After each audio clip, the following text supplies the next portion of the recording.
Hello everyone, Assalamu alaikum. Tech Love from Mr. TECHFOX. Today, I'm going to show you how to check the available storage on your MacBook using the settings. If this helps, please consider subscribing to this channel. So first of all, open System Settings, click on this Apple menu icon and select System Settings. And now, normally you will see a sidebar here.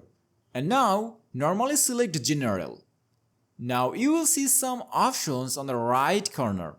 Scroll down and find the option Storage. Here you will see a visual representation of your storage usage. Each section will show how much space is used by apps, system files, documents, and more.